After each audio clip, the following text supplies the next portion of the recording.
we won. So that's a positive thing. But obviously didn't start the right way. Poor first half, especially on offense. Did some good things on defense in the first half. Did respond in the second half and did some good things in the second half, especially offensively. But then just really still frustrated with how we finished on defense. So just a very frustrating night, but find a way to win the game. Continue to work on the things. We showed some improvement in some areas that we need to work on. That will continue. Proud of our guys coming back and responding in the second half. Obviously didn't respond to the delay very well. Didn't respond to the weather very well. And that's on me. So obviously the way I prepared him wasn't good enough. So I was appreciative for a win. I know they're hard to get. You look around the country, there's some pretty disappointed fan bases tonight.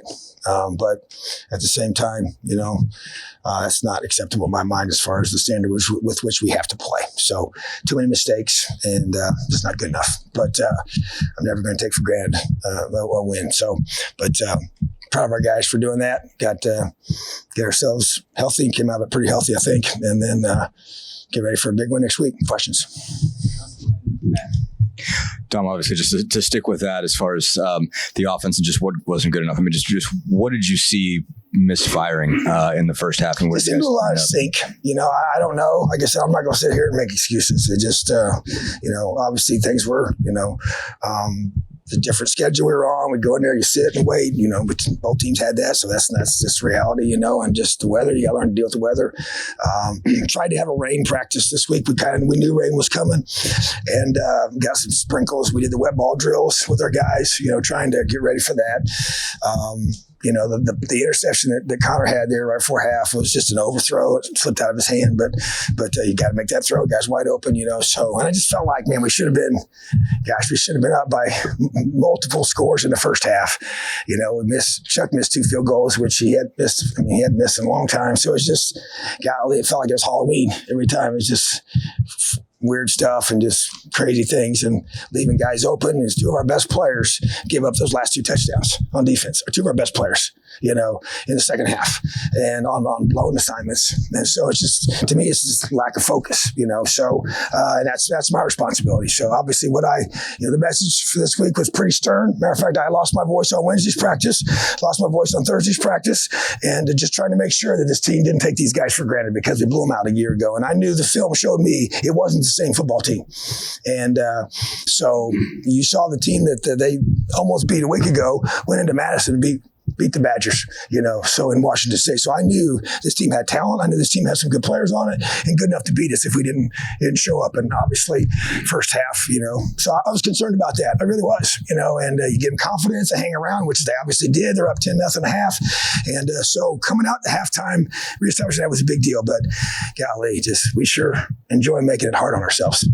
Could have been a whole lot different, but we didn't. And you got to own what happened, and that's on me. And I was pretty stern with them in there. Yeah, we sang the fight song. We do what we do after a win, but this one we know it's not the standard we have to play to be able to be where we want to be as a football team. So we'll take the win, but we're going to take what comes along with poor play, which is accountability. So that's on me. Hey, Coach. You mentioned the defense. Deshaun was a guy tonight that was really active. Yeah. I guess just talk about having a guy like that where you can kind of move him around like a chess piece and try to get him in matchups where he can, sure, quarterback or make plays in the backfield. And that's the goal, and then you balance that with his youth, he's obviously only his second college game. And so you don't want to put too much on him, but you also see the skill set that he has and the different things he can do in the pass rush game and the coverage game and the run game. So talented football player, and we got to continue to utilize him, and I'm really proud of him. I tell you what, this is the thing I love about Deshaun is that he's got talent. He's 6'5" and 225 pounds. He can run, but he is a really good practice player. He's very locked in. He's very mature for his age as a freshman.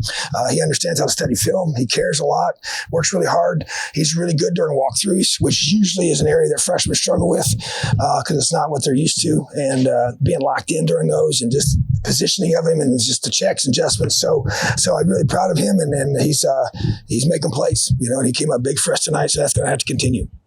I guess just returning to the wider theme, but what got, as you observe them as a coach, and I imagine some of it's you, some of it's the staff, but especially maybe as you observe a team that brought in a lot of new faces last season, especially on the offensive side, a lot of guys, maybe they've been together in practice, but haven't been in these sort of adverse situations in games.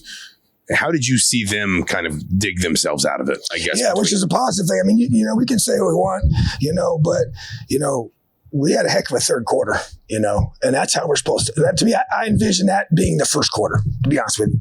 And that's how I expect us to start the game on offense and defense and special teams. And so for those guys, and there's no doubt. I mean, I got after them at halftime, and I told the coaches to get after them at halftime, but it was also, hey, guys, just play football, execute, play hard, do what you're supposed to do. And that to me is a good sign, for our guys. They did respond, and were able to take back the momentum that we had lost. And they had all the momentum. I mean, they got, at the end of the second half, they got the ball back and to open the third quarter and that whole sequence of events there. So just to be able for the guys to be able to dig deep, and I grabbed individual leaders on our team in each different areas and challenged them to make sure our guys came out the second half ready to compete. So the response was very encouraging. We just can't wait for halftime to start playing football. That was amazing. Coach, on Thursday, you talked about just being impressed with Sean Shivers, his fire that he has, his work ethic, and just the charisma that he has. I guess, in your mind, is there any moments that stand out, I guess, during fall camp or as the season has gone started that just kind of exemplifies that? Well, I just think, it's consistency, and ever since he got here, he brings juice to the weight room. He brings energy to practice. I will say we were doing a perimeter drill, and he about got us into a brawl. Okay, which was a good thing from his perspective. He has an edge about him. Okay, and he practices with that edge, and he has a lot of I would say South Florida confidence. Okay, and sometimes that brings a little chippiness and a little bit of chirpiness to the situation. If you know what I'm talking about, he likes to talk a lot, right? And so, but at the same time, there's an edge about him, And I said, there's a reason why he's this tall and he thinks he's this tall, right? He really has a different mindset. He really does. And so, but that's infectious. So that's what I love about him. I mean, he's tough as nails. I mean, you saw that shot he took last week. I mean, that was like, holy smokes, and, he just had a sore chest, and that was it, and so, and he came back and played, and so there's a toughness to him, but like you said, that practice, matter of fact, is one of those where I had to stop the whole thing and bring everybody together, but at the same time, I was like, okay, I like this. We didn't have this last year. We didn't have anybody on offense like that last year. And that, to me, that's the truth. Okay. And Walt kind of had that about him. Okay. But Walt wasn't here last year.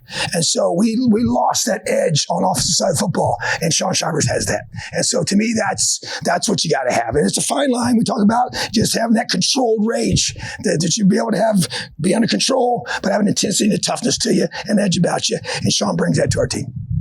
Mason and Jack. Coach, obviously you guys had to replace a big part of your offensive line this week with Bedford going down last week, but you guys really opened up the run game. Kind of just talk about what kind of changes you guys made during the week and how you guys opened up the run game this weekend. Well, we made it a priority, and knew we had to. And, I don't know, see the exact numbers here, but, rushed for 200 yards, which is, what you really want to be able to do. I guess 239 total. But that's, something we just know we got to do, and I know different schemes and they're going to load, do different things to try and take it away. But at the same time, we know that it's a big deal for us. So really proud of our offensive line. Proud of our running backs, and proud of our offense for doing that, because that's a big deal for us. And so I just know that that's going to continue to be a focus. We've done more things with inside drill and going ones versus ones and getting our guys ready. Did it all last week. Going to do it again every week just to try and continue to get better at that. And so, and just trying to find, some good schematic answers for our guys to give them a chance to execute the calls and have some success in running game, because it obviously takes a ton of pressure off. And honestly, I really do believe this. I don't know. We stopped ourselves.